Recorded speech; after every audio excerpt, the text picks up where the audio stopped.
l'environnement du travail, l'environnement social. Mireille, excusez-moi de vous interrompre, mais je pense que ce que vous dites est très, très intéressant et très, très riche. Et malheureusement, je n'avais pas encore lancé l'enregistrement. Est-ce que vous pouvez en quelques mots résumer ce que vous avez déjà dit et puis peut-être continuer à partager avec nous votre projet qui est si engageant? Pardon? Vraiment désolée. Je disais que, est-ce que vous pouvez résumer ce que vous avez d'abord, vous venez de dire, tout ce que vous venez de dire, parce que je viens de lancer l'enregistrement de la séance. OK. La RDC a introduit la vaccination le 19 avril 2021. Et au constat, on a vu que la pandémie avait gagné la bonne information et la RDC n'avait pas pu atteindre les objectifs de 1% des personnes vaccinées. Et pour faire face à cela, ils ont eu à monter des stratégies. On avait d'abord la vaccination de routine ainsi que la campagne. Cela n'a pas résolu le problème. Mais PEV a dû revoir par rapport à sa réunion régulière, il a pu revoir ses objectifs. Et il a fixé ses objectifs pour 2023, c'était de vacciner 45,2% de la population contre la COVID-19, ainsi que de réduire à 85% le taux de perte du vaccin. Et par rapport à ça, Village Reach, étant un partenaire d'accompagnement de PEV, a sollicité d'accompagner le PEV en installant les vaccinodromes.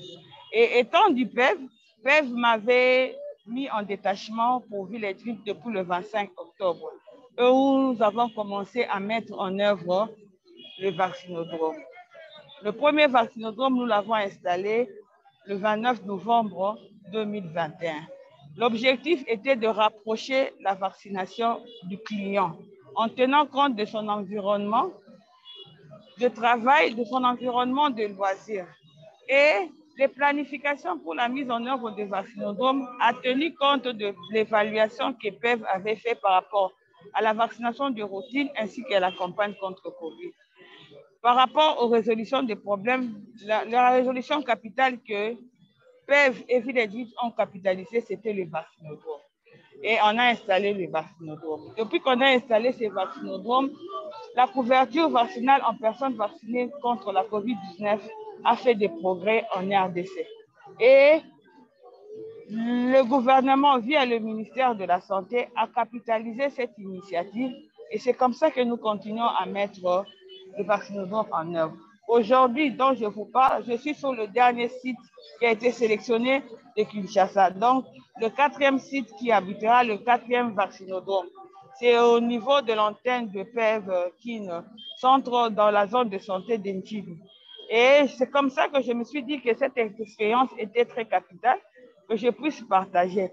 Et parce que la vision que Village Reach est dans l'accompagnement de la vaccination COVID via le PEV est de vacciner les personnes dans leur environnement. Et le vaccinodrome donne l'occasion de faire l'extension du vaccinodrome. Là, je m'explique. Tout autour, on a des institutions, on a des organisations internationales. Vu leurs horaires de travail, ils n'arrivent pas à se dégager pour aller vers le vaccinodrome ou vers aller sur des sites. Le vaccinodrome donne cette opportunité de faire le site mobile. On fait un préenregistrement et on offre ce service par rapport aux institutions ou aux entreprises qui ont sollicité cela. En bref, c'est vraiment ce que je suis en train de faire. Et cette expérience, elle est capitale pour moi parce que la femme dans la vaccination, et je suis fière d'être la première femme qui a osé de faire cela en RDC. Et je sais que nos collègues de Côte d'Ivoire sont en train de mettre en œuvre aussi le vaccinodrome, ceux qui sont dans Village Reach. Et j'étais fière, pourquoi? Parce que les premières expériences au niveau des scolaires, on les partage avec la Côte d'Ivoire. Et voilà aujourd'hui, devant cette innovation, je le partage aussi avec la Côte d'Ivoire. Et je suis vraiment très fière et je suis très contente. Et c'est comme ça que j'ai tenu vraiment à être. Et dans cette activité, tout comme dans la place de la femme par rapport à la vaccination, j'ai compris que la femme avait une place capitale. Là où l'homme recule deux fois, la femme fonce et je l'ai fait. Et j'en Merci fais preuve beaucoup. et je suis fière de ça. Merci. Merci beaucoup, Mireille. On ressent la joie et la fierté dans votre voix. Maintenant, j'ai une question pour vous par rapport aux vaccinodromes qui sont déjà fonctionnels. Avez-vous une petite idée sur le nombre de personnes que vous avez déjà pu atteindre en termes avec les vaccins? Et puis, la réponse, la réaction des populations par rapport à cette stratégie et par rapport au vaccin COVID-19 actuellement, quelle est la situation en OK. RDC? Oui, pour ce qui est du vaccinodrome, le premier vaccinodrome de la place des Évolués qui a été érigé le 29 novembre, on a au moins une population de 10 300 personnes déjà vaccinées. Et la fréquentation de personnes vaccinées par jour tourne autour de 120 à 145 personnes. Le deuxième site de vaccinodrome que j'ai érigé, c'est celui de la place de la Victoire, qui a débuté le 26 février. Jusqu'à ce jour, nous avons déjà vacciné 1905 personnes. Le troisième vaccinodrome est celui que j'ai érigé au niveau de la place de Liberté, qui a commencé depuis le 6 mars. Jusqu'à ce jour, on est aux alentours de 1200 et quelques personnes. Et aujourd'hui, c'est là où on commence. Déjà par rapport au pré-enregistrement, je suis en train de monter les tentes. On a déjà un bon nombre de personnes qui se sont déjà pré-enregistrées. Si je m'approche près du président de RECO, je pourrais donner les noms. Effectivement, et cela a aidé au PEV d'augmenter la couverture vaccinale depuis que nous avons installé cela. Par rapport à la population est contente parce que au défi de cette vaccination, on a eu à capitaliser aussi les structures privées qui ont pu faire payer la vaccination parce qu'ils ont donné des raisons. Les signes vitaux qui sont pris par les prestataires de santé, la consultation qui est faite par le médecin, c'est une consultation payante. Étant secteur privé, ils sont dans le lucratif, ils devaient le faire payer. Mais aujourd'hui, la population sait que le PEV, via Village Beach, offre le vaccin au niveau du vaccinodrome gratuitement. Et c'est comme ça que la population n'est plus hésitante et la population vers le vaccinodrome. Merci. Merci beaucoup, Mireille. Et si vous venez de vous joindre à nous, bienvenue à vous. Vous n'êtes pas en retard. On va commencer dans 9 minutes, mais avant cela, on était en train de discuter, de parler avec ceux qui étaient déjà dans la salle. Et Mireille Mutuale partageait avec nous cette initiative mise en œuvre en République démocratique du Congo avec l'appui de Village Riche, c'est-à-dire des vaccinodromes, des sites de vaccination à au volume du côté de la RDC. Et Mireille, il y a une question de Jean-Pierre Okanjo dans le chat qui dit quels sont les critères du choix d'un site, d'un vaccinodrome. Et je sais que c'est votre compatriote sûrement. Il aimerait qu'on ouvre un vaccinodrome peut-être dans sa zone de santé, pourquoi pas. Et je ne sais pas si Jean-Pierre est en mesure d'activer peut-être son micro. Comme ça, il peut prendre la parole pour poser sa question de vive voix. Donc, Jean-Pierre. OK. Bonjour, Charlotte. Bonjour à tous les scolaires. Je félicite Mireille pour sa bravoure et tout le travail qui est là-bas. J'avais deux petites questions. La première, c'est celle qui est passée là. Je voulais savoir quels sont les critères d'implantation d'un site, le site appelé Vaccinodrome. Et la deuxième question, au-delà de tout ça, quelles sont les grandes difficultés ou les difficultés majeures rencontrées depuis que l'approche a commencé? Merci. OK, merci pour la question. Elle est vraiment capitale. Par rapport aux critères de sélection, on s'est dit que le premier critère de sélection, c'était par rapport aux provinces qui ont eu un grand nombre de personnes infectées. Deuxième critère, c'est par rapport à l'accessibilité. Pour ériger un site, il faut qu'on puisse sélectionner un endroit qui est plus accessible, un endroit où on peut retrouver l'afflux de la population. L'afflux de la population, c'est par rapport nos vaccinodromes ont été installés dans les endroits de forte agglomération de la population, dans les endroits de carrefour ou des arrêts de bus, dans les endroits où la population fréquente régulièrement, donc dans les points chauds. Et on s'est dit que par rapport à ces points chauds-là, les gens peuvent passer 5 à 10 minutes en observant quelque chose ou en participant en une action. Et on s'est dit aussi, c'est par rapport aussi au contexte administratif. Là où il y a plus de concentration administrative dans les bureaux de l'État, les organisations, où les gens y passent plus leur temps. Donc, dans les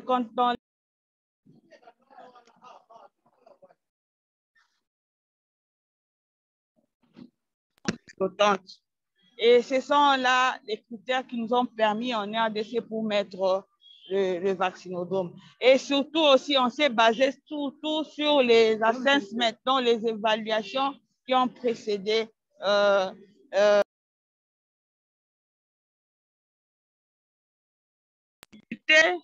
c'est par rapport la grande difficulté que nous avons pu avoir, c'est surtout le processus.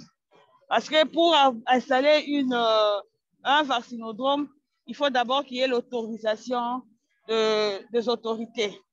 Et ce sont les préalables là qui essaient un peu de prendre du temps au regard des agendas chargés de ces autorités. La deuxième difficulté que nous avons pu avoir, c'est par rapport au matériel. Par rapport au matériel, là, je dis par rapport aux documents, les fiches et tout ça. On a eu à connaître une structure de tout là, c'est ce qui avait un peu essayé de mettre en difficulté. Mais Village Reach, en accompagnant, on a quand même sollicité si on pouvait prendre en charge par rapport à nos vaccinodromes pour que cela ne soit pas interrompu ou bien qu'il n'y ait pas rupture au niveau de site. Et la quatrième difficulté, c'était l'harmonisation de la prise en charge du prestataire. En tant qu'organisation, on ne peut pas se substituer à la place du gouvernement et on doit suivre la logique du gouvernement.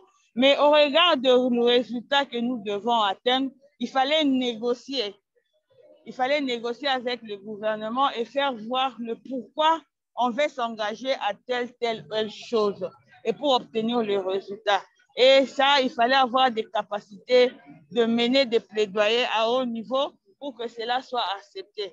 Parce qu'il ne faut pas oublier, nous venons travailler pas à la place de l'État, mais nous venons appuyer et accompagner selon la vision de l'État. Et il ne faut pas que quand nous, en tant qu'organisation, nous nous retirons, et l'État ne sait pas pérenniser la chose après nous. Et ce sont là vraiment quelques contraintes. Mais en réalité, la RDC a eu la grande chance d'avoir des prestataires qui ont été formés, des prestataires de qualité. Et nous nous sommes appuyés que sur les prestataires qui ont fait la routine. Et c'est comme ça que les zones de santé, nous les ont disponibilisées. Et sur base d'un contrat, où on leur a été très bien déterminé que le contrat est pour X temps. Et au regard de ce contrat, on doit avoir des résultats pour prolonger. Et c'est comme ça qu'aujourd'hui, le vaccinodrome de Gombe est maintenant à sa 4e mois de prestation.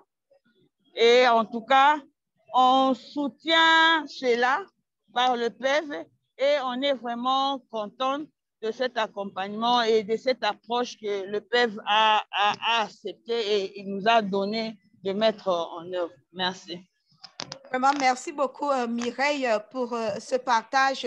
Aujourd'hui, je sais qu'il y a encore beaucoup d'autres informations qu'on pourrait vous demander, beaucoup d'autres questions que je pourrais vous demander par rapport au vaccinodrome, par exemple, combien le nombre de personnels mobilisés par site, l'organisation des sites, comment ça se passe. Mais je pense qu'on pourrait avoir une autre occasion, peut-être une autre séance pour vraiment discuter en détail du travail que vous abattez du côté de la RDC, mais malheureusement, dans moins de 2 minutes, nous devons commencer effectivement avec notre séance de partage d'expérience de ce jour. Et si vous venez de vous joindre à nous, bienvenue à vous. Vous n'êtes pas en retard.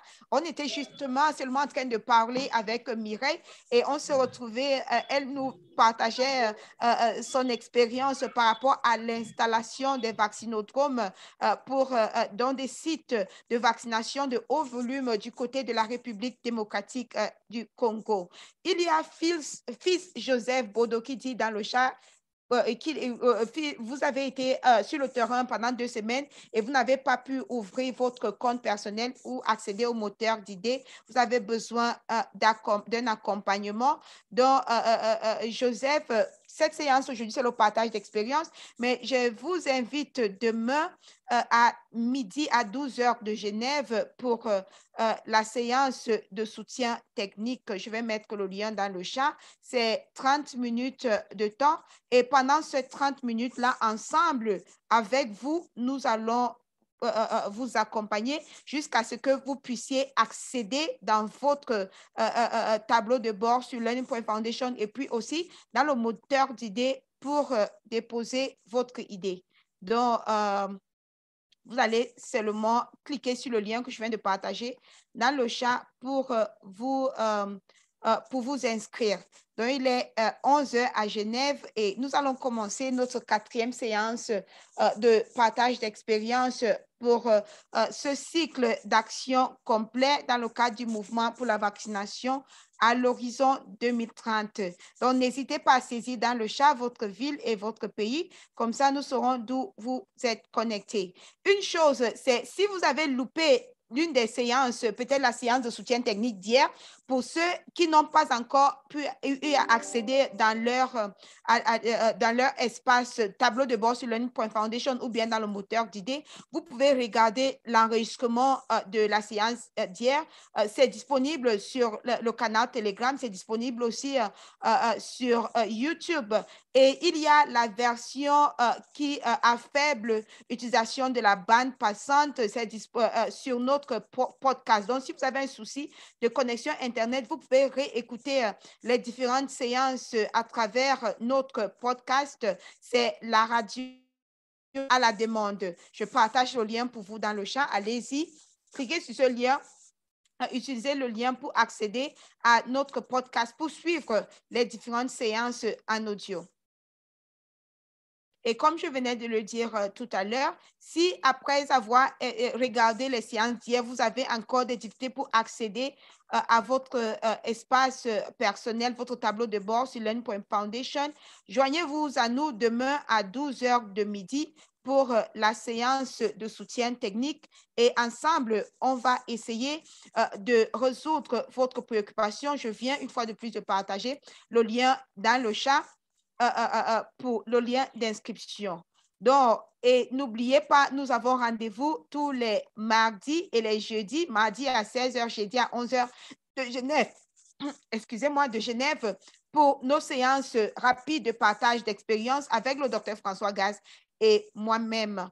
Et c'est quoi ces séances rapides de partage d'expérience de 30 minutes? Ça suit une méthodologie que nous appelons la méthodologie ITCH, qui a été développée par la Fondation Apprendre Genève, qui permet à résoudre des problèmes, des défis que nous rencontrons sur le terrain à travers le partage d'expérience. Donc, nous allons identifier une personne qui a un défi, il va présenter son défi et puis le reste du groupe vont partager leur expérience par rapport à ce défi.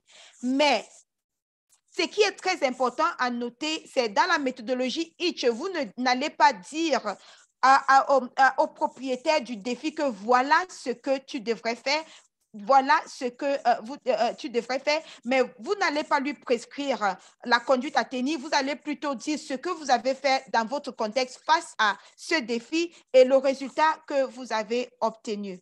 Donc, je vais maintenant présenter les 2 questions que j'ai pour vous. La première question, c'est le défi. Quel est votre défi le plus difficile et le plus conséquent et de quel soutien avez-vous besoin? Donc, maintenant, je vais vous inviter à lever la main si vous voulez prendre la parole pour partager votre défi. Vous voulez partager votre défi pendant cette séance de partage d'expérience aujourd'hui. OK, je vois la main levée de Staki Mouroufier. Staki, allez-y, activez votre micro. Vous allez d'abord commencer par nous dire qui vous êtes et d'où vous vous connectez, et puis répondre aux deux questions. Merci à toute la famille et merci à vous particulièrement. Je suis Mourifié Adama Staki, je suis journaliste et je suis à Boaké, en Côte d'Ivoire. On me suit? Oui, 5 sur 5, allez-y s'il vous plaît. D'accord, je suis à Boaké, en Côte d'Ivoire. Alors, en ma qualité de journaliste, nous sommes plus dans la sensibilisation. Et notre dernière expérience, nous devrions aller sur le terrain avec des artistes locaux qui vont faire donc des spectacles et par la suite, on passe le message. C'est-à-dire les artistes en zone rurale. On ne veut pas les artistes modernes qui sont très connus, non. Ceux qui chantent en langue locale dans leur région, ils font donc un spectacle dans des villages reculés les soirs. Nous avons choisi la région de l'Est. C'est vrai que nous sommes au centre, mais on intervient un peu partout dans le pays. Malheureusement, quand on a écrit, on n'a pas été répondu. Alors donc, le véritable besoin pour nous, c'est qu'on mette des moyens à notre disposition pour aller sensibiliser nos populations en langue. C'est vrai, on le fait beaucoup en français, c'est beau, le message passe. Même sur les réseaux sociaux, nous travaillons, le message passe. Mais le citoyen lambda qui est revenu de son champ et qui aime écouter le message de son artiste local, est-ce que ce citoyen arrive à percevoir le message comme il se doit? Est-ce qu'il a perçu l'information, l'importance de la vaccination? Donc, c'est ce défi que nous, on a choisi de relever. Malheureusement, nous n'avons pas été accompagnés par les autorités. Nous avons écrit en Côte d'Ivoire au ministère de la Santé, pas de réponse. Nous avons écrit à l'OMS, pas de réponse. Nous avons écrit au PEV, pas de réponse. Nous avons écrit également au programme national de PEV de vaccination et au programme de lutte contre le paludisme. Parce que nous avons aussi constaté que le paludisme est très élevé en Côte d'Ivoire et qu'il fallait sensibiliser la population à l'utilisation efficiente des moustiquaires imprégnés à longue durée d'action. C'est-à-dire l'autorité a déjà partagé dans tous les ménages les moustiquaires imprégnés. Mais le paludisme sévit encore. Que faut-il faire? Inviter la population à l'utilisation de ces moustiquaires. Les populations les utilisent pour des petites fermes chez eux à la maison, pour même faire des clôtures, des palissades et autres. Nous avons des images. On a même pris les images dans un village où le monsieur a mis carrément la moustiquaire.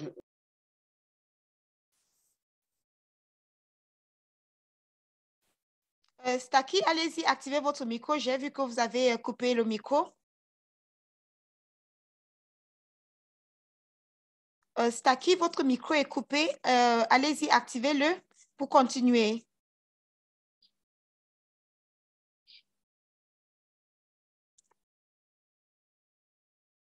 Staki, est-ce que vous m'entendez? C'est très important. OK, voilà. Donc, nous comptons relancer le même projet à l'est et au centre de la Côte d'Ivoire. Les moments à venir. OK, merci beaucoup, Staki, pour ce partage d'expérience. Nous savons que pour réussir la vaccination, pour avoir l'engagement et l'augmentation de la demande de la vaccination, la communication, elle est clé. La communication, elle est clé. Le message doit être véhiculé à nos communautés dans la langue qu'ils comprennent le mieux. Donc, j'ai une question et à vous poser, Staki. Oui. Est-ce que, donc, quand vous avez parlé de nous, vous représentez, c'est une organisation, c'est une association ou bien c'est une action personnelle? C'est une entreprise de communication. Je suis le directeur général de Matrice Communication. Notre vocation, réalisation des événements. On crée, on invente et on réalise les événements. Donc, mon équipe et moi, nous sommes actuellement même en création d'une radio uniquement santé qui s'appelle Ma Radio Santé FM. Et c'est une web radio. Juste pour partager toutes ces activités sur nos antennes. Non, merci beaucoup. Donc, si vous venez de vous joindre à nous, bienvenue à vous. Vous avez écouté le défi de Stacky. Moi, je vois ça comme lié aux ressources. Les ressources pour... Et Stacky, vous pouvez toujours désactiver votre micro pour confirmer. Donc, le vrai souci pour vous, c'était déjà de un, est-ce que c'était l'autorisation et de le soutien dans l'appui? De quel type d'appui avez-vous besoin pour faire passer vos messages? Voilà, merci beaucoup. On a pu mobiliser les artistes. On a même pu avoir des véhicules qui pourraient nous accompagner moyennant quelque chose. La seule difficulté, ce sont les ressources financières. Les ressources financières n'ont pas répondu. Voici là où nous avons eu des difficultés. Sinon, des gens sont très engagés à aller nous accompagner. OK. Donc, vous avez suivi le défi de Stacky, qui est celui de la mobilisation de ressources afin de mener des campagnes de communication en faveur de la vaccination et puis en faveur des soins de santé primaires, parce qu'il a aussi parlé de la sensibilisation sur l'utilisation des moustiquaires imprégnés à longue durée d'action, c'est-à-dire la prévention du paludisme. Donc, dans votre contexte, si vous avez eu à faire face à ce même défi et vous avez pu le résoudre, je vous invite maintenant de lever la main afin de partager votre expérience. Donc, partagez votre expérience afin d'aider Stacky dans cette situation. Vous pouvez aussi laisser vos commentaires dans le chat si vous n'êtes pas à mesure de parler, mais je vous invite surtout de lever la main pour partager votre expérience avec Stacky. Et souvenez-vous de notre règle par rapport à la méthodologie Itch. Vous n'allez pas prescrire à Stacky ce qu'il doit faire pour résoudre son défi. Vous allez plutôt dire que confronté à cette même situation, voilà ce que vous avez fait. Surtout si vous avez déjà déposé une idée dans le moteur d'idées qui a à voir, ou bien vous comptez déposer une idée qui a à voir avec l'engagement et la demande, c'est-à-dire la priorité stratégie numéro 2.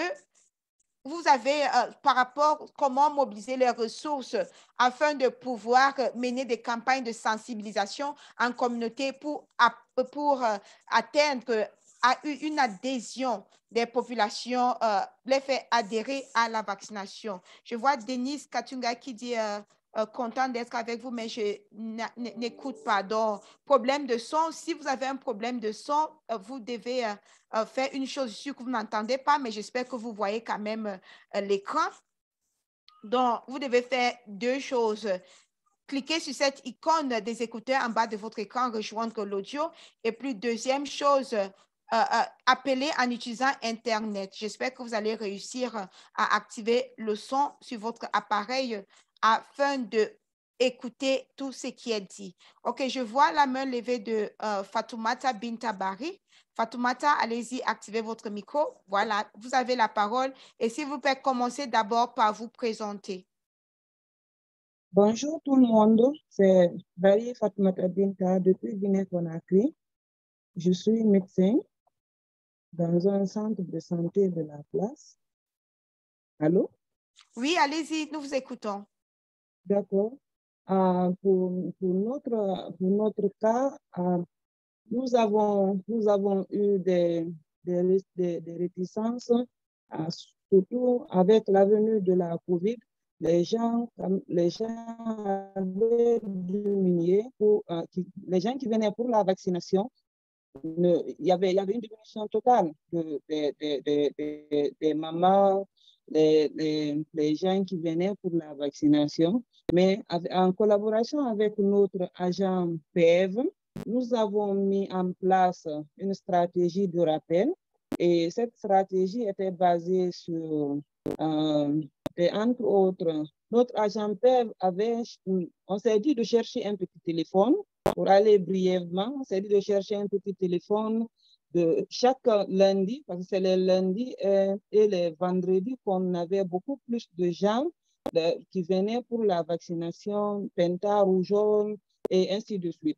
Maintenant, chaque dimanche, les dimanches, notre agent PEV, on enlevait de nos propres moyens, on appelait les gens pour les rappeler qu'il y avait la vaccination, on sensibilisait et de là, on voyait que l'affluence augmentait. Tout le temps, avec ce rappel, l'affluence augmentait. Maintenant, on demande à l'autorité, les collaborateurs de nous aider. C'est un financement, d'appeler mettre les unités.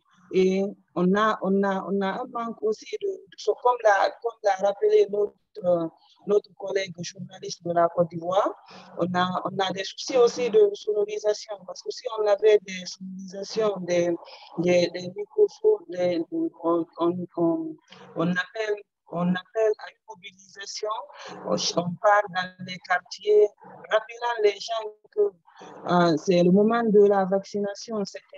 La vaccination on pouvait faire la vaccination dans les centres de santé, les rappeler aussi que c'est pas payant et les sensibiliser, les rappeler à l'importance de la vaccination, ça allait encore être mieux.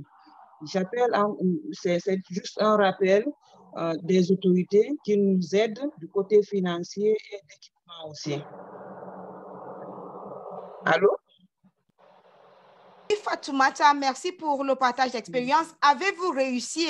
Est-ce que les autorités ont répondu favorablement à votre appel, à votre plaidoyer?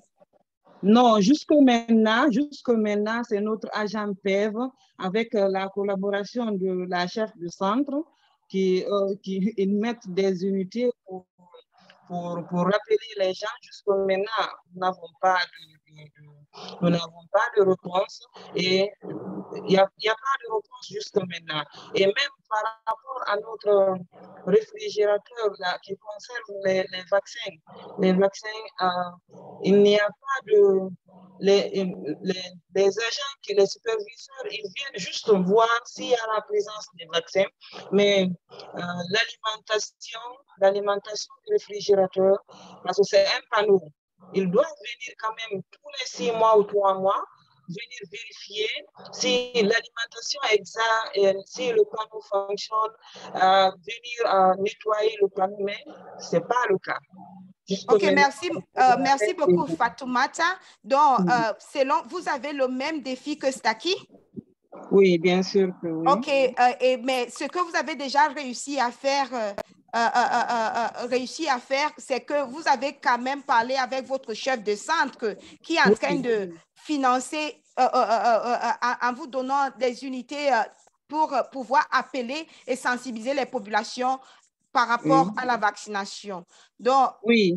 OK, merci beaucoup pour ce partage, Fatoumata. Maintenant, je vois il y a plusieurs mains levées. Je vais inviter Jimona Jikini. Et souvenez-vous, nous parlons ici du défi de Staki depuis la Côte d'Ivoire qui a dit il souhaite, avec son équipe, descendre sur le terrain pour sensibiliser en faveur mener la communication avec des artistes en faveur de la vaccination. Il a déjà pu mobiliser les artistes, il a les messages, tout est prêt, mais il manque les ressources, surtout financières, pour descendre sur le terrain, mener ces actions. Dans votre contexte, avez-vous déjà eu à faire face à ce même défi? Avez-vous réussi à la surmonter? Qu'avez-vous fait pour réaliser cela? Voilà la question que je vous pose et puis partagez votre expérience avec nous. Jimona Njikini, vous avez la parole et n'oubliez pas de vous présenter, s'il vous plaît. Jimona, votre micro est déjà activé. Sinon, on va essayer d'écouter Kana.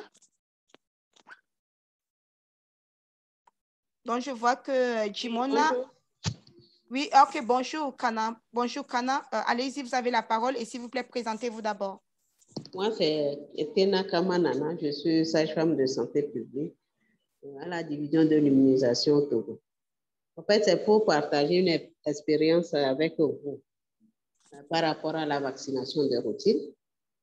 Parce que... OK, bon, et s'il vous plaît, est-ce que votre expérience est liée au défi de Staki? Non. OK.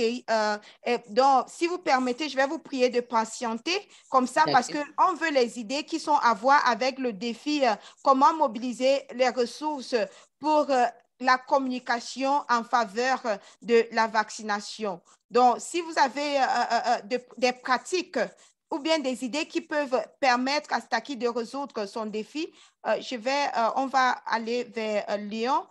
Lyon, Ngassila, ou je vais prendre Lyon. Allez-y, votre micro est activé, présentez-vous et partagez votre expérience. Et Kana, s'il vous plaît, après cela, on va revenir vers vous pour votre expérience plus tard, s'il vous plaît. Donc, Lyon, s'il vous plaît, allez-y.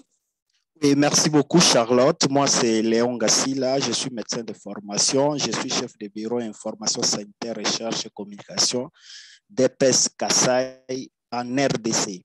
Je voulais rallier mon expérience à ce que notre ami Staki a parlé par rapport aux défis en rapport avec les financements. Chez nous, on a eu à connaître un problème dans les analyses des données au niveau de la division provinciale de la santé, où on a constaté que la zone de santé de Kamouécha avait enregistré depuis 2019 jusqu'à 2020 beaucoup de cas de tétanos néonatal dans la communauté.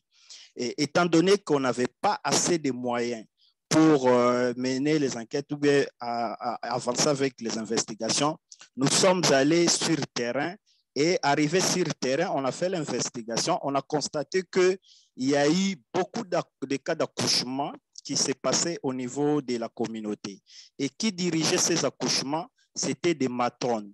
Et au-delà de ça, on a eu à remarquer qu'il y avait un problème de la couverture vaccinale anti-D+, pour la zone de santé. Et qu'est-ce qu'on a eu à faire pour résoudre ce problème? Sans moyens, nous avons juste parler avec, en fait, recenser les matrones qui dirigeaient les accouchements au niveau des communautés. On a eu à parler avec ces matrones. Après avoir parlé avec ces matrones, nous avons récupéré ces matrones et les intégrer dans les centres de santé tout autour des villages où les matrones vivaient. Et on a utilisé les mêmes matrones comme à la recherche de toutes les femmes enceintes pour les ramener vers les services de santé, c'est-à-dire la CPN, et les accouchements se sont dirigés au niveau des centres de santé. Et les constats, nous avons eu à réduire sensiblement le nombre de cas de tétanos néonatal et on a eu à augmenter la couverture vaccinale anti-D+, dans la zone de santé à problème. Et dans tout ce qu'on a eu à faire, réellement, on n'a pas vraiment eu dépensé beaucoup d'argent, mais les résultats étaient vraiment probants. C'est ce que je voulais peut-être demander à notre ami Staki, d'utiliser plus les cellules d'animation communautaire. Parce que nous, tous les cas qu'on a eu à faire, la prise en charge, c'était au niveau du centre de santé et on faisait des ripostes autour des cas avec l'équipe du centre de santé, avec l'appui de l'autorité ou le chef du village qui accompagnait l'équipe du centre de santé à mener la riposte autour des cas. Et c'est comme ça qu'on a eu à résoudre le problème. Aujourd'hui, la zone semble être stable par rapport au cas de tétanos néonatal. Merci beaucoup. OK, merci beaucoup, Lyon, pour votre partage d'expérience. Plusieurs mains levées. Je vais maintenant inviter Kokre Anita. Kokre Anita Nyangoran. Kokre Anita Nyangoran, allez-y, activez votre micro. Et puis, Jimona, je vous prie de patienter. On va revenir vers vous en espérant que votre connexion serait plus fluide et on sera en mesure de vous entendre. Donc, Kokre Anita, commencez d'abord par vous présenter et puis partager votre expérience. OK. Merci, Charlotte. Bonjour à toutes, bonjour à tous. Je suis Anita Nyangoran de la Croix-Rouge Côte d'Ivoire. Et je voudrais, à l'appui de Staki, apporter quelques idées pour pouvoir vraiment l'aider à atteindre son objectif. Ce que j'aimerais dire, c'est que nous, lorsque on avait décidé d'accompagner le district sanitaire OS pour la campagne de la rougeole, j'ai trouvé que vraiment le district avait vraiment des soucis au niveau de la communication, tels que les recharges, la visibilité, les t-shirts et les casquettes. On a confectionné tout ça vous accompagner. Ça vous dire à Saki que il faudrait que vraiment il cible, il doit pouvoir vraiment cibler la structure qui sont vraiment disposées à l'accompagner. On a plusieurs ONG, plusieurs organisations humanitaires qui sont vraiment prêtes à accompagner les personnes vraiment qui prennent des initiatives dans la campagne. Il faudrait vraiment qu'ils puissent vraiment trouver les bonnes personnes qui peuvent l'accompagner et qu'ils soumettent ces idées pour pouvoir vraiment atteindre ces objectifs. Et aussi... Merci. Oui, allez-y, Anita. Oui, ce que je voulais dire, c'est que cette idée de faire la campagne en langue tellement excellente qu'il pourra facilement vraiment avoir vraiment ces structures-là. C'est surtout de trouver les structures qui sont vraiment open à accompagner la vaccination. Parce que s'ils tapent à des portes qui ne sont pas vraiment disposées, c'est ça difficile. OK, merci beaucoup, Kokre Anita Nyangoran. Maintenant, est-ce que, je vais vous poser cette question, Anita, juste pour savoir, vous pouvez encore activer. Est-ce que ceci est une action que vous avez eu à mener et ça a donné des résultats? OK. On a mené cette action vu que ici, les campagnes, vraiment, comme j'ai dit, les districts sont beaucoup limités dans les moyens, les ressources. Donc, nous, la Croix-Rouge, vu que nous sommes auxiliaires des pouvoirs publics, on a accompagné le district dans ces ressources-là, que ce sont les ressources humaines, tout ça, pour pouvoir atteindre l'objectif de la vaccination. OK, merci beaucoup pour ce partage d'expérience. Notre défi, le défi que nous regardons aujourd'hui, ça vient de Staki et son souci, c'est qu'ils veulent mener des activités de communication en faveur de la vaccination dans certaines régions de la Côte d'Ivoire. Mais il a un problème de mobilisation de ressources. Et souvenez-vous, lorsque vous prenez la parole, présentez-vous et dites-nous et dites-nous ce que, si vous avez eu à faire face à ce même défi, qu'est-ce que vous avez pu faire, quels sont les résultats que vous avez obtenus afin d'aider Staki à relever ce défi. Donc, je vais inviter Herman Bertrand et Somba. Herman, allez-y. OK, votre micro est déjà activé, vous avez la parole. Et s'il vous plaît, n'oubliez pas de vous présenter. Merci beaucoup, Charlotte, et bonjour à tous. Je suis Herman Bertrand et Somba. Je suis socio-économiste et expert en communication pour le développement. J'appuie le ministère de la Santé publique au Cameroun dans tout ce qui est question de communication et notamment la communication en appui à la vaccination. Donc, j'ai bien suivi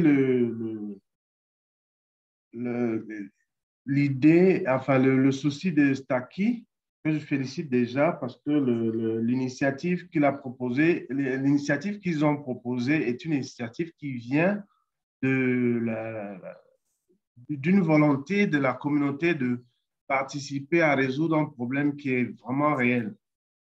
Alors, il est face à un problème de communication, de ressources.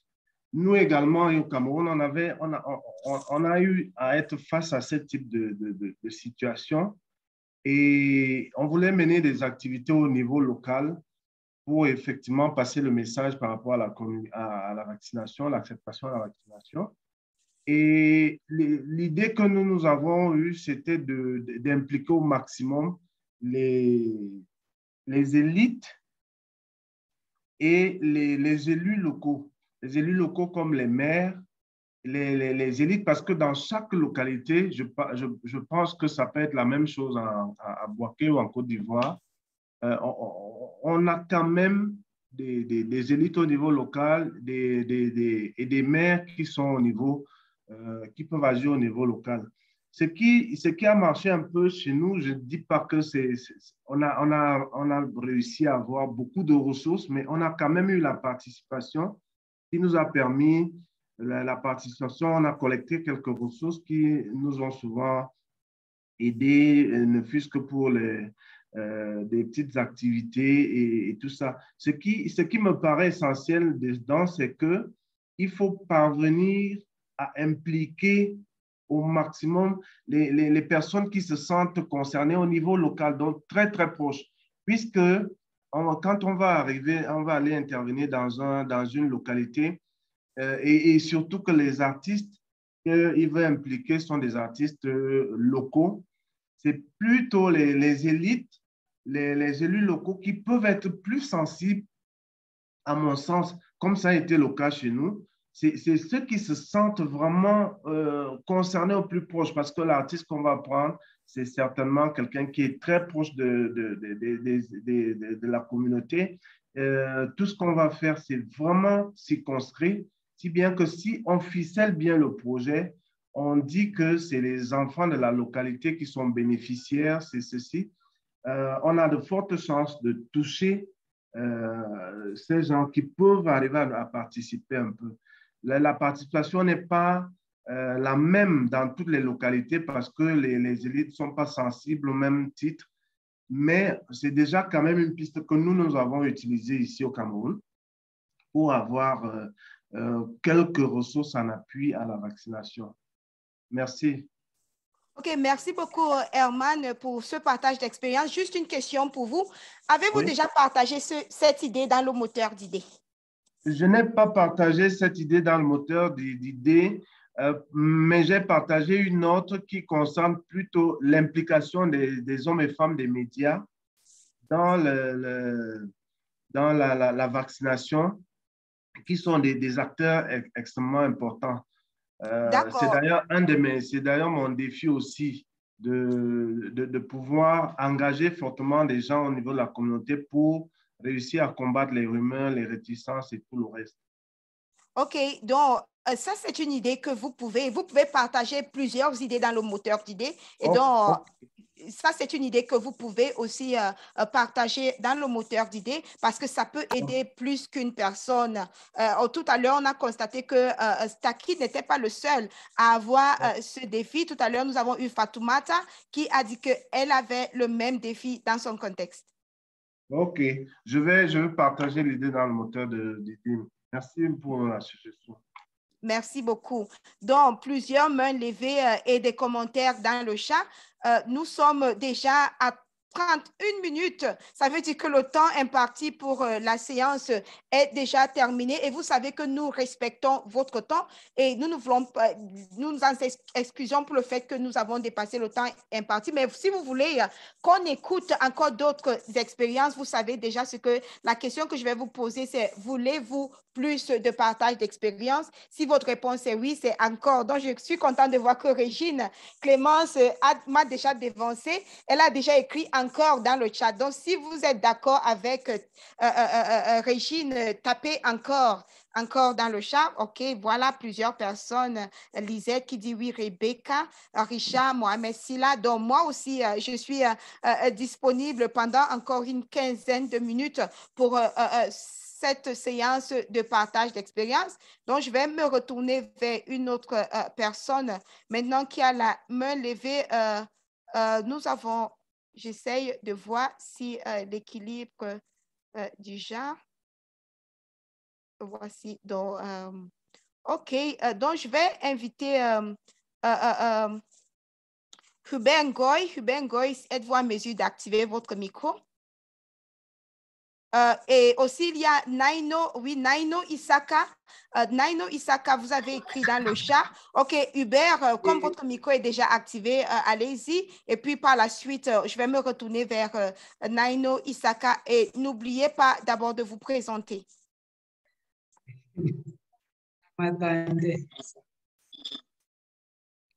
Nous avons du mal à vous entendre, Hubert. La connexion pose problème. Oui, bonjour à tous. Moi, c'est M. Hubert. Problème de connexion.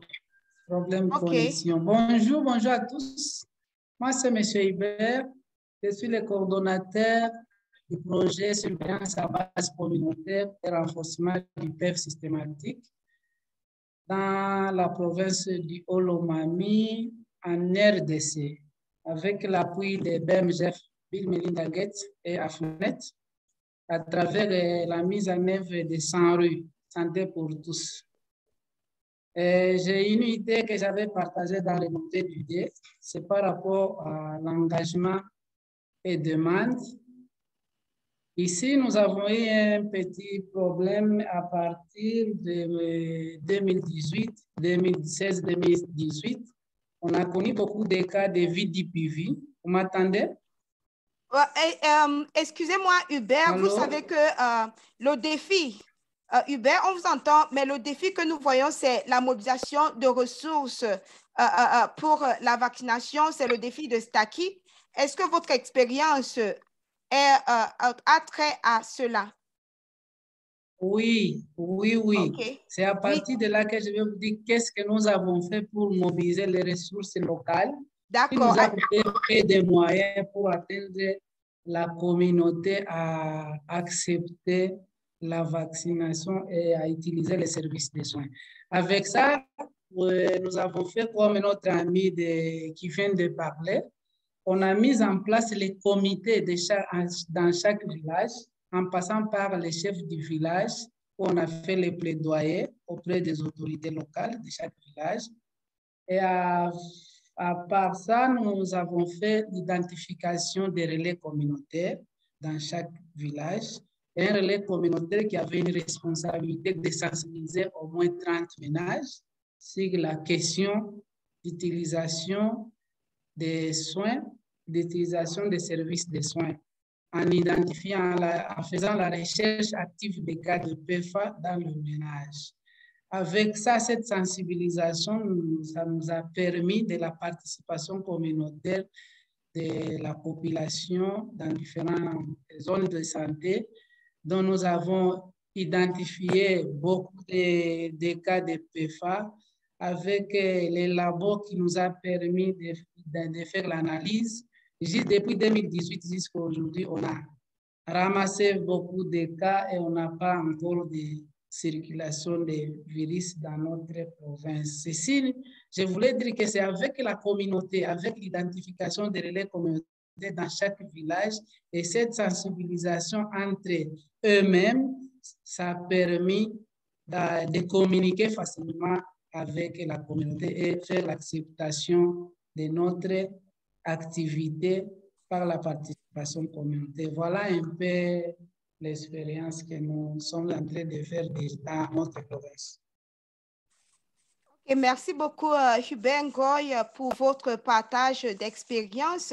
Je vais maintenant, tout à l'heure, il y a Naino Isaka qui a laissé un commentaire dans le chat comme une idée à partager avec notre ami, avec Staki.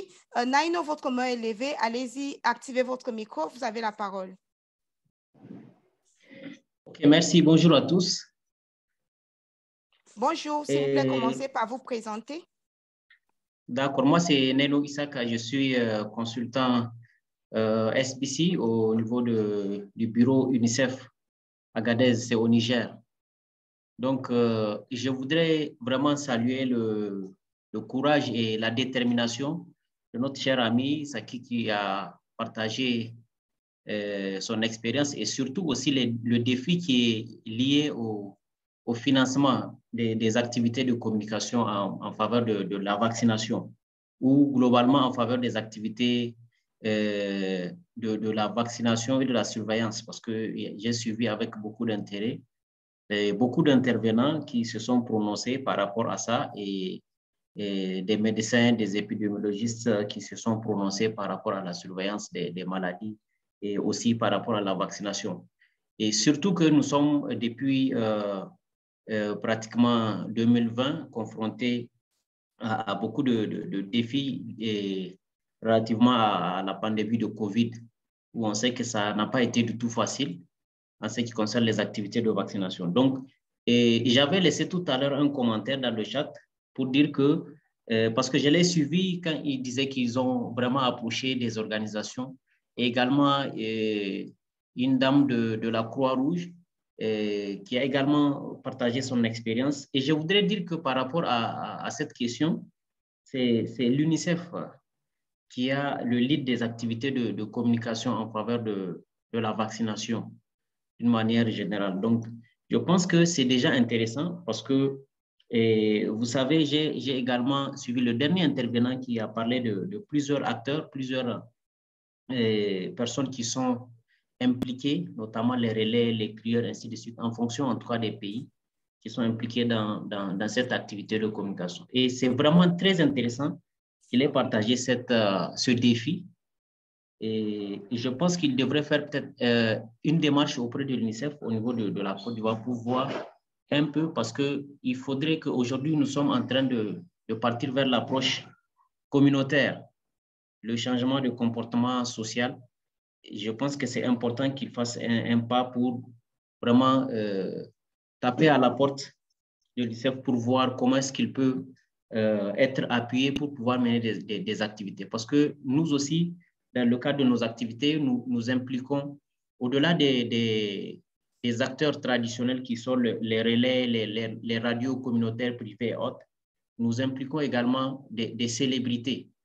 Des célébrités, ça peut être des comédiens, ça peut être des journalistes, ça peut être des agences de communication, ça peut être autres acteurs, en tout cas, qui peuvent porter le message auprès de la communauté pour faciliter les activités et l'adhésion, surtout aussi l'adhésion de la communauté en faveur, que ce soit la vaccination de routine, la vaccination systématique ou bien la surveillance des maladies évitables par la vaccination.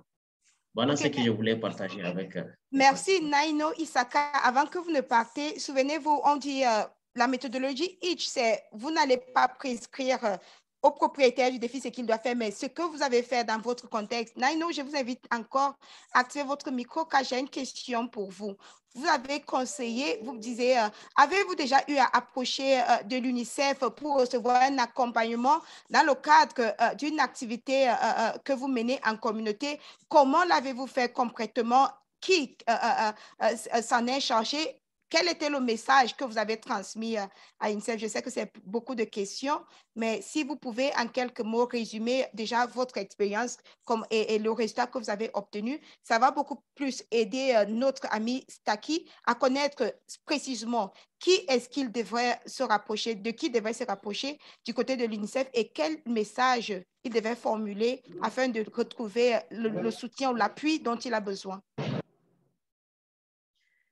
Ok, merci Charlotte. Donc, je disais que, par exemple, comme c'est une activité qui rentre dans le cadre de la santé, il doit d'abord se rapprocher des services techniques de la santé. Ça peut être le district sanitaire concerné s'il est dans un département. Ça peut être la région ou la province en fonction, en tout cas, des pays, pour pouvoir vraiment montrer un peu l'importance de ce que lui présente, l'intérêt qu'il accorde à cette vaccination.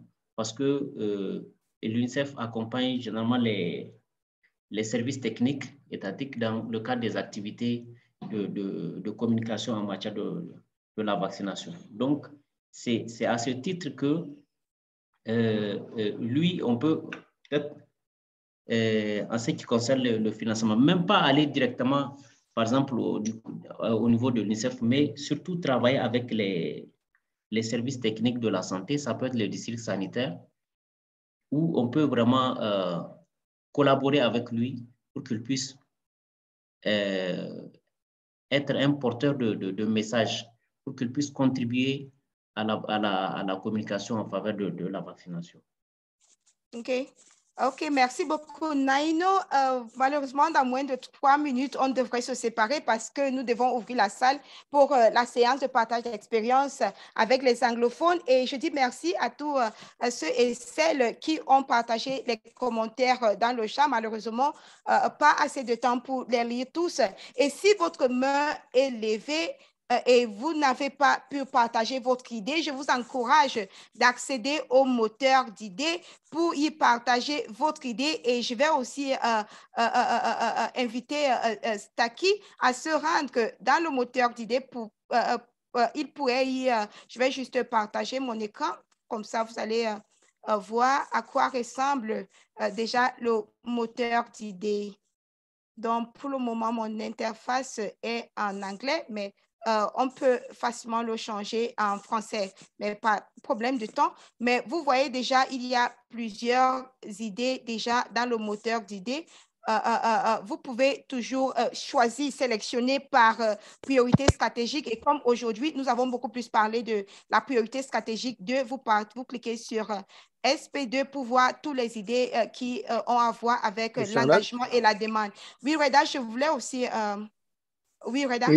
Oui, donc très brièvement, juste pour rappeler l'intérêt du moteur d'idées, bien sûr, il y a un plaisir à partager comme ça avec des praticiens de tous les pays francophones qui sont dans la même salle, qui s'écoutent, qui s'entraident, qui partagent leur expérience. Mais si vous voulez, on sait que c'est l'écrit qui reste. Et du coup, le moteur d'idées, ça permet de fixer vos idées, vos pratiques. Elles ont une valeur inestimable. Peut-être que si vous faites l'effort pour déposer votre idée, cela va concrètement aider un autre praticien qui va s'en emparer et qui va l'utiliser, cette idée, cette pratique, dans son contexte parce que personne n'y avait pensé auparavant. Donc j'aimerais insister, même s'il y a un réel plaisir à vous écouter, moi j'écoute avec beaucoup d'attention tout ce qui s'est dit dans cette séance, c'est formidable, mais allez jusqu'au bout de la démarche et consignez-le, couchez-le à l'écrit, c'est important d'aller jusqu'au bout. Merci Charlotte. Merci beaucoup, Reda. Et une autre chose dont j'aimerais que vous faites pour moi, c'est de vous rendre maintenant sur Telegram juste après la séance. C'est avant de reprendre votre travail, laissez un message sur Telegram pour dire pourquoi cela valait la peine pour vous de participer à ce partage d'expérience. Expliquez aux collègues comment cela vous aide dans votre travail et parlez-en autour de vous pour que nous soyons plus nombreux la prochaine fois. Et je vais, malheureusement, j'aurais vraiment aimé passer la parole à Staki pour qu'il nous dise, avec toutes ces idées qui ont été partagées, qu'est-ce qu'il a retenu qui pourrait l'aider à relever son défi. Mais juste un rappel que le défi de Staki, c'était... Ils veulent mener des activités de communication en faveur de la vaccination et des soins de santé primaires dans certaines régions de la Côte d'Ivoire. Mais il a déjà pu mobiliser des artistes locaux pour passer le message, mobiliser peut-être même d'autres acteurs pour les accompagner. Mais le souci, c'était les ressources financières pour pouvoir mener à bien ces activités. Et il demandait aux uns et aux autres de l'aider à relever ce défi à travers le partage d'expériences. Donc, nous avons eu plusieurs expériences qui ont été partagées en passant par déjà mobilisant les communautés et les comités d'action communautaire en utilisant les élites locaux, les autorités politiques ou d'autres personnes qui sont intéressées par la santé des communautés, se rapprocher d'eux et aussi pour parvenir à atteindre des organisations telles que UNICEF qui sont impliquées dans la communication en faveur de la vaccination, passer par les services de santé au niveau local. Donc, voilà un peu en quelques mots les quelques idées qui ont été partagées aujourd'hui pendant cette soutien de partage d'expérience, autant pour moi. Mais j'ai aussi vu dans le chat certaines personnes disaient qu'ils avaient des difficultés à accéder dans les différentes plateformes parce qu'ils étaient sur le terrain. Si tel est votre cas, je vous invite à vous joindre à nous demain pour notre dernière séance de support technique pour cette semaine. Je tiens aussi à vous dire, pendant ces 2 semaines, la semaine dernière et cette semaine, vous avez reçu plusieurs mails venant de nous, plusieurs appels par rapport à toute cette séance. À partir de la semaine prochaine, ça ne serait plus véritablement le cas parce qu'on se dit que vous êtes déjà au bain et au parfum de tout ce qui se passe pendant ce cycle d'action complet. Et on va beaucoup plus se focaliser sur l'analyse des situations. Donc, l'activité qui va démarrer à partir de lundi prochain. Donc, il faut alors profiter de cette occasion qui se présente demain pour notre deuxième séance de soutien technique pour cette semaine. C'est la 4e depuis que nous avons commencé le cycle d'action complet. Et la semaine prochaine, il n'y aura plus autant de rappels pour vous. Donc, je vous invite et je vais partager le lien dans le chat. Demain, c'est à midi. Heure de Genève, midi, heure de Genève. Si vous avez des difficultés à accéder au moteur d'idées ou bien accéder dans votre tableau de bord sur learning.foundation, cliquez sur le lien pour vous inscrire. Et il y a Mohamed Silla qui dit, est-ce que la plateforme moteur d'idées serait disponible? Oui, bien sûr, le moteur d'idées sera toujours disponible pour les membres du mouvement pour la vaccination à l'horizon 2030. J'ai vu que François s'est joint à nous à la fin. Je suis contente de constater cela. Mais rendez-vous mardi prochain pour notre prochain rendez-vous à 16h de Genève pour une autre séance de partage d'expérience avec le docteur François Gaz et moi-même. Une fois de plus, merci à toutes et à tous. Merci Reda. Merci à tous. Merci à tous ceux qui ont pu se joindre à nous. Et Reda, il y a Albert Bopé qui dit, Charlotte, vos rappels nous aident souvent, s'il vous plaît. Ne laissez pas des bonnes habitudes. Nous allons en prendre note. Par rapport à cela dans les semaines qui suivent. Donc, une fois de plus, je vais permettre à tout le monde d'activer son micro comme ça devant votre ordinateur. Si vous pouvez applaudir pour Staki et tous ceux et celles qui ont partagé leur expérience aujourd'hui. Vous pouvez applaudir pour eux. Bravo. Merci